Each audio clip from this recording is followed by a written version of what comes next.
Good evening. Welcome to California Today. I'm Liang Zhang. Here's a preview of some of today's stories. A San Francisco principal was removed from her position after allegedly saying a racial slur. The school's community is now divided on the issue. A teenager says she regrets her double mastectomy in her gender journey.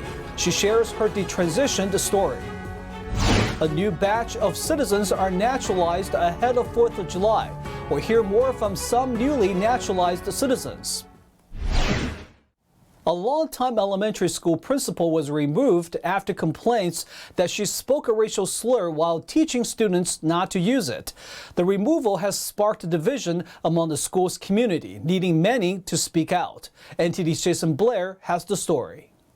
A principal at a San Francisco elementary school was removed from her position after demonstrating a racial slur while teaching her students not to use it. Principal Carol Fong did this after hearing the slur being used during a playground fight and then called students and staff in for a special meeting. At a San Francisco school board meeting earlier this week, parents and members of the community came to comment on the situation. But you need to look at the context of how she said it. And you need to look at the intent. The word she used is so deplorable. It's heinous. It's evil. It is unacceptable. Principal Fang is teaching our kids not to use those words, not to use those words to say it to somebody else. We have to separate between using it in teaching kids and using it to yell at other people. The incident happened in January this year. It then sparked complaints from one of the students' parents, leading to Fong's removal. Nearly 29,000 people have joined a letter-writing campaign in support of Fong, while representatives from the African American community were calling for a zero-tolerance policy. 40% of the students are from non-English speaking families. Fong said later in a letter, although the intention was to teach my students that saying the N-word was inappropriate, in hindsight, I should not have used the full word. She has made public and private apologies since the incident. The district's African American Advisory Council said in a letter to district leadership in regards to Fong, after being called out on the use of the slur and educated on the impact and history of the word, Principal Fong willfully continued to use the slur several more times when speaking to parents, staff, and even her supervisor. Other parents mentioned in a letter that San Francisco Unified School District Superintendent Vincent Matthews' call to remove Fong came at a surprise, as none of the complaining parties had requested her removal. Superintendent Matthews has since retired as of July 1st. Jason Blair, NTD News, San Francisco. In other parts of the Bay Area, homeless high school students may soon get an income. A lawmaker is pushing for a bill to help fund high school seniors in Santa Clara County. Senator Dave Cortese is proposing a pilot program to give homeless high school students a steady income. The bill would provide guaranteed income for 5 months to high school seniors, similar to the previous bill. He asked Santa Clara County Supervisor Susan Ellenberg to head the bill. Ellenberg told San Jose Spotlight, "We need to be attacking poverty at every possible inflection point. This transition to post-secondary school or working is an absolutely critical inflection point." However, the new bill comes after a similar bill, SB 1341, failed. A school in Southern California is also seeking to help students financially. A community college is waiving tuition for enrolled students through the fall 2022 semester.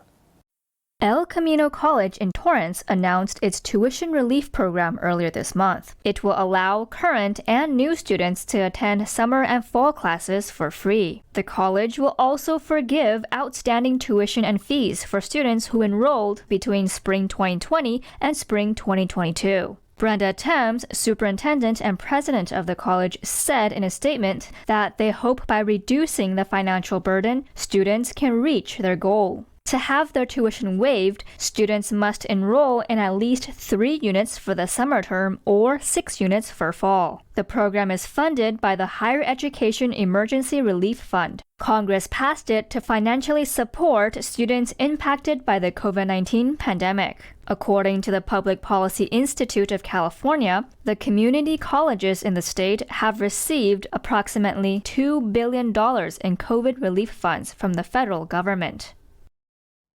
In addition to abortion, some California lawmakers are also seeking to make California a transgender sanctuary state, a bill that would prevent other states from prosecuting transgender youth and families who move to California is making its way through the legislature.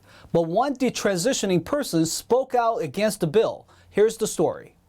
A teenage girl expressed regret in her gender journey during a public safety committee hearing at the state capitol. I was medically transitioned from ages 13 to 16. My parents took me to a therapist who affirmed my male identity, and the therapist did not care about causality or encourage me to learn to be comfortable in my body.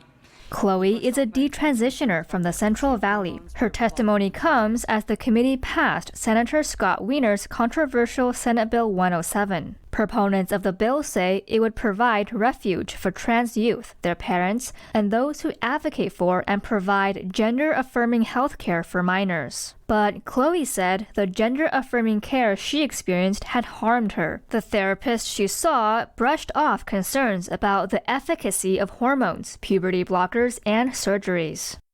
My parents were given the threat of suicide as a reason to move me forward in my transition. My endocrinologist, after 2 to 3 appointments, put me on puberty blockers and injectable testosterone. Chloe said at age 15, she attended a top surgery class with dozens of other girls her age or younger. None of us were going to be men. We were fleeing from the uncomfortable feeling of becoming women. I was unknowingly physically cutting off my true self from my body, irreversibly and painfully.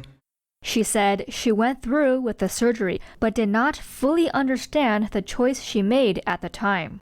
Despite having therapists and attending the top surgery class, I really didn't understand all of the ramifications of any of the medical decisions I was making.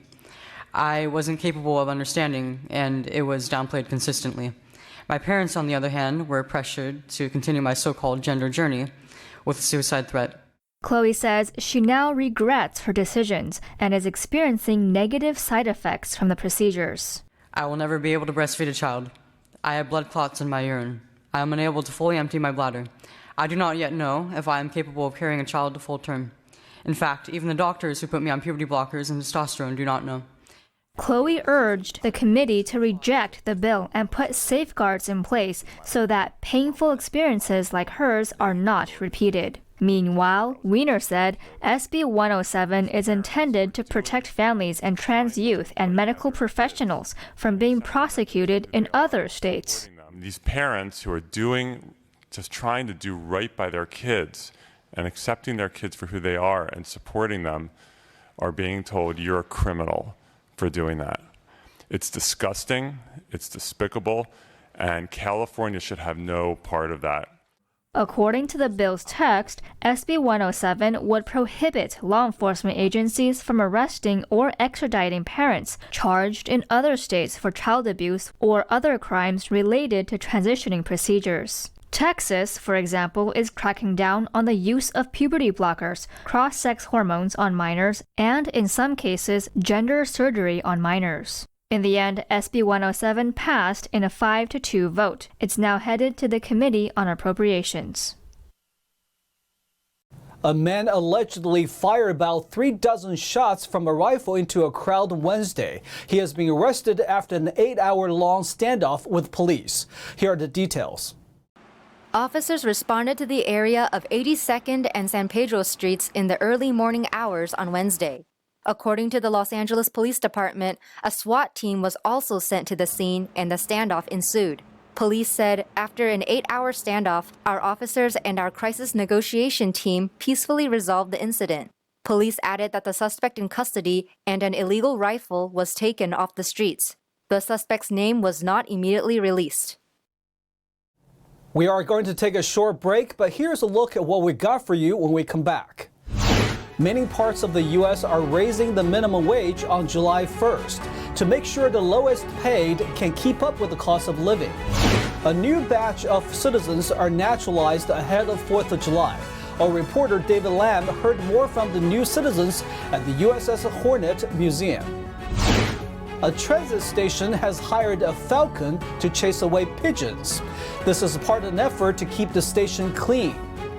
That and more on California Today.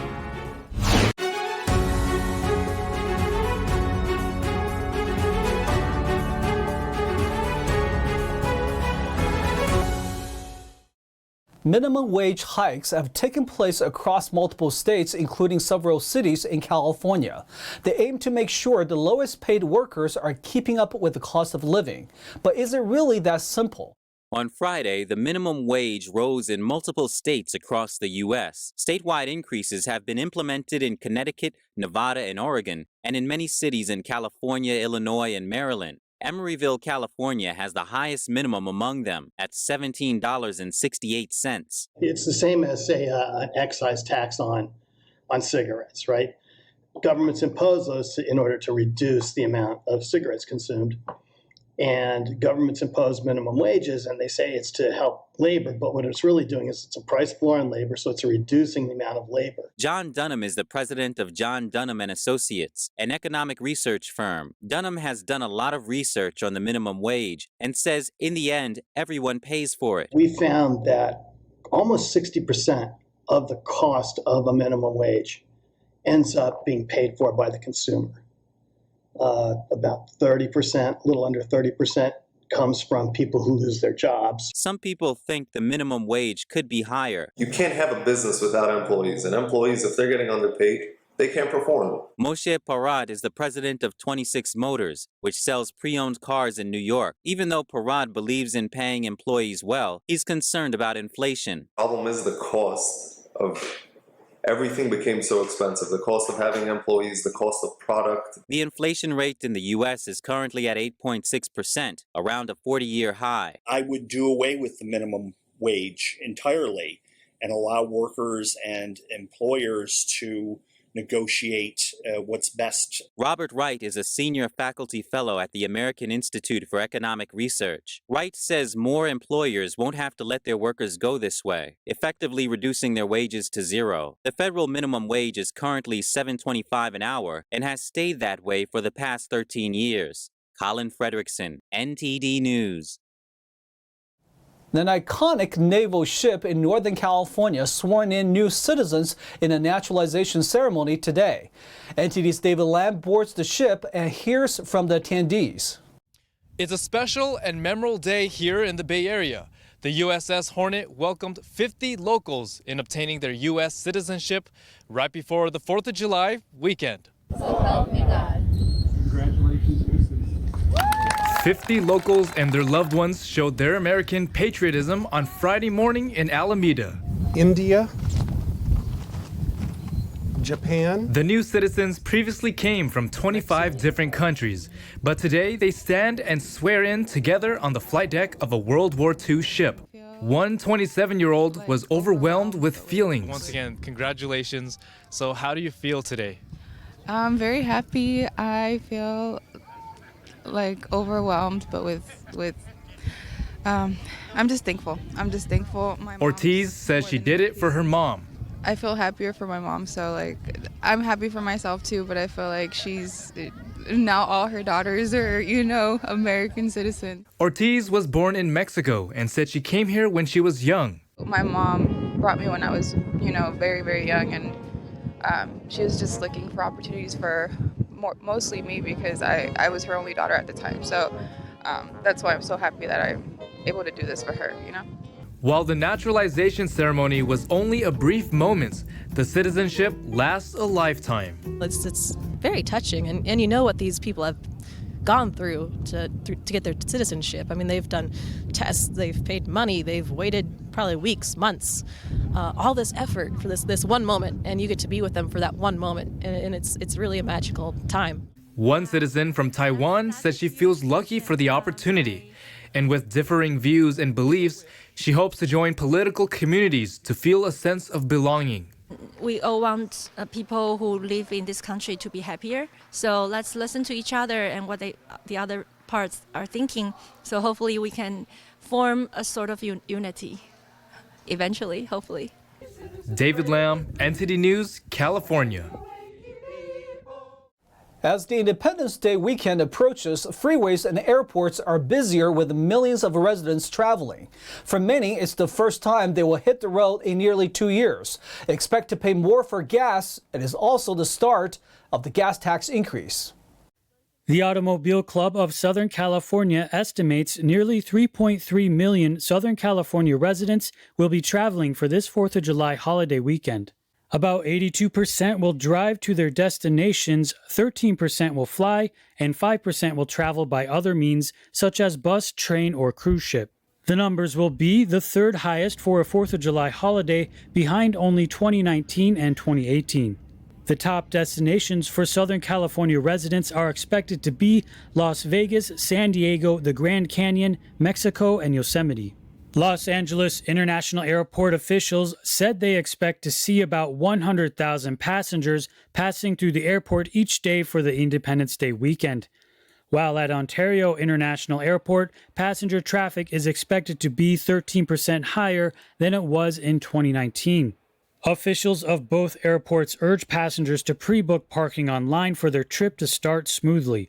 According to the Auto Club, despite high gas prices, 48 million people across the country are expected to be traveling for the holiday. Motorists are recommended to drive early in the morning to avoid the peak of traffic. Some people are also likely to be traveling overseas.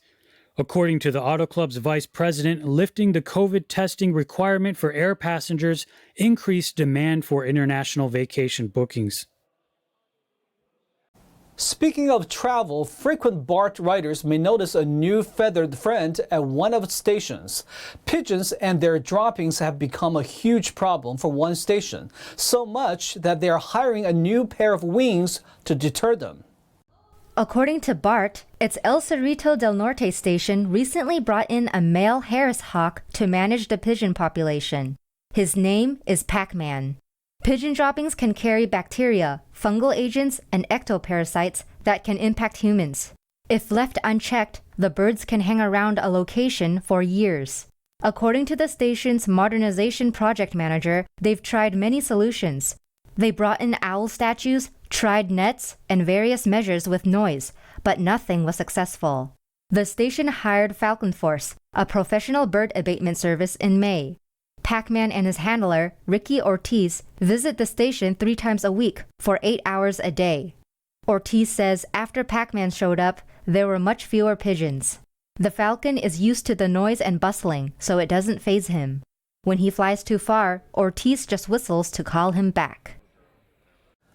Orange County supervisors approved an $8.8 billion budget. The new budget will lead to an increase in many services and programs.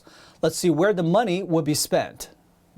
Orange County's new fiscal year budget will begin in July and represent a nearly $1 billion increase in spending.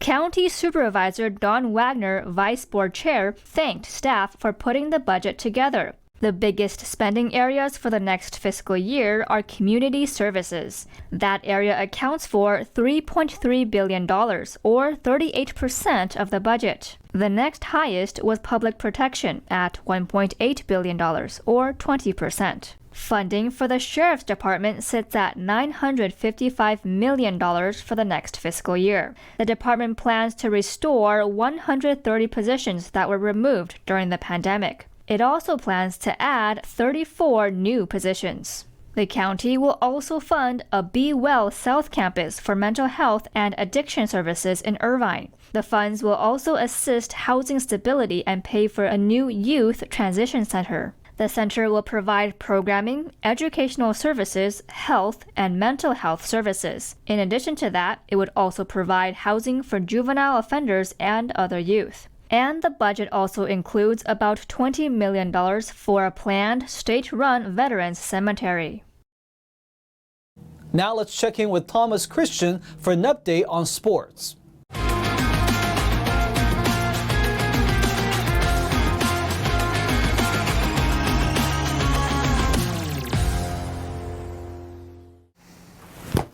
Thomas Christian giving you the California Today Sports Roundup.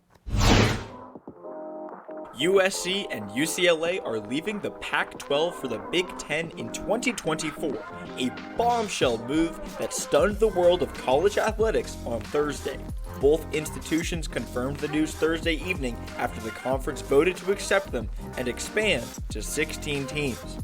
The move also comes less than a year after the Big Ten, Pac-12, and ACC announced a strategic alliance that would focus on competitive interconference scheduling in football and men's and women's basketball, and came with an implicit agreement that member institutions would not leave one alliance conference for another.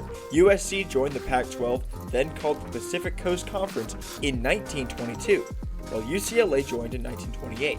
The Big Ten last expanded in 2014 with the additions of Rutgers and Maryland. The move brings them close to being on par with the SEC once again. The SEC will reach 16 member institutions when Texas and Oklahoma officially join the fold. Pac-12 football teams have only appeared twice in the college football playoffs since it began in the 2014 season: Oregon and Washington. The Big Ten, however, has had 6 teams make the playoffs, with Ohio State winning the inaugural title. The remaining 10 schools in the Pac-12 are Arizona, Arizona State, Cal, Colorado, Oregon, Oregon State, Stanford, Utah, Washington, and Washington State. Recent NBA champion Gary Payton II got paid as free agency officially started today, inking a brand new contract with a brand new team to reward his efforts with Golden State this season. While it may be a bittersweet ending for Warriors fans, Gary Payton II was simply not going to be able to be paid the same way in Golden State as he will be with his new team, the Portland Trail Blazers. The guard inked a 3-year, $28 million contract with Portland Friday after averaging 7.1 points, 3.5 rebounds, and 1.4 steals per game last season. Fans of any team can feel good about Payton's new deal. The 29-year-old earned it. He played for 10 different teams before finding his place in the NBA with Golden State. After going undrafted in 2016, Payton worked his way through 6 G League teams and bounced around to 3 more NBA franchises on 10-day contracts before finally getting his shot with the Warriors. He was the last name to make the roster in Golden State a year ago, with Stephen Curry and other senior players on the team pushing for veteran Avery Bradley over Payton in the offseason. In that time where he almost didn't make the roster, Payton applied to be an assistant video coordinator with the Warriors just to stay around the NBA. Luckily for Payton, Avery Bradley choked on his chance to make the Warriors roster in the preseason, and the front office went with GP2 instead. That proved to be the right choice, with him quickly finding a place in the Golden State Read and React system and delighting fans with his incredible dunks. Payton II continued to be a crucial part of the Warriors this season, leading their bench unit in minutes played in the NBA Finals. This contract is the culmination of hard work and perseverance, and Gary Payton II is a shining example to never give up on one's dreams. And that's all for sports. That's all for tonight. You can join us again on California Today every weekday at 8:30 p.m. If you have any news tips or ideas for our show, or just want to let us know how we're doing, our email is california.today@ntd.com. I'm Liang Zhang. Have a nice weekend.